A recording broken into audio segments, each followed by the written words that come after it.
Tukiachana na taarifa hiyo, kwingineko ni kwamba viongozi wa UDA na DAP-K wamepiga kambi katika eneo la Malava hii leo kupigia debe wagombea wao katika uchaguzi mdogo ujao. Baadhi ya viongozi wa serikali wameutuhumu upinzani kwa kutumia uchaguzi mdogo wa Malava kama majaribio ya kuelekea uchaguzi mkuu wa mwaka 2027, wakihimiza wakazi wa eneo hilo kumuunga mkono mgombea wa UDA anayependekezwa na serikali David Ndakwa. Wakizungumza katika mkutano uliohudhuriwa na zaidi ya wahudumu wa afya ya jamii 500 huko Malava, viongozi wakiongozwa na mbunge wa Ikolomani Bernard Shinyali, mbunge wa Shinyalu Fred Hikana na mshauri wa Rais Faruk Kibet wamesema kuwa upinzani hauna lolote la manufaa kwa wakazi wa Malava. Upande wa pili, seneta wa Kakamega Boni Khalwale, kinara wa chama cha DAP-K Eugene Wamalwa na naibu kinara wa chama cha DCP Cleophas Malala waliongoza viongozi wa muungano wa upinzani katika kampeni za kumpigia debe mgombea wa ubunge wa DAP-K Seth Panyako. Wakati wa mkutano hiyo ya dharura iliyoandaliwa Malava, viongozi wa upinzani walikosoa utawala wa Rais William Ruto, wakimtuhumu kwa kuwaongezea Wakenya mzigo mkubwa wa gharama ya maisha.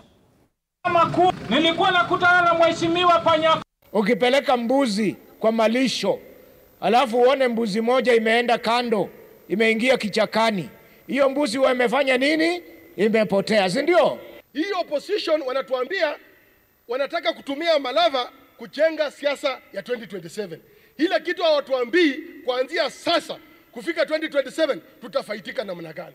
Akiwa mbunge tunataka shule, akiwa mbunge tunataka stima, akiwa mbunge tunataka barabara.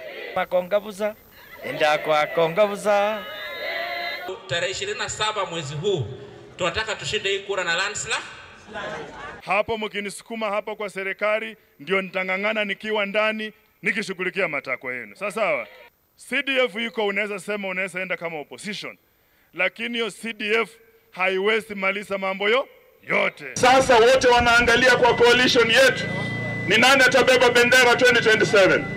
Mtihani ni huu, kujua ni nani ana uwezo wa kumshinda Kasongo. Hatuogopi mtu yoyote.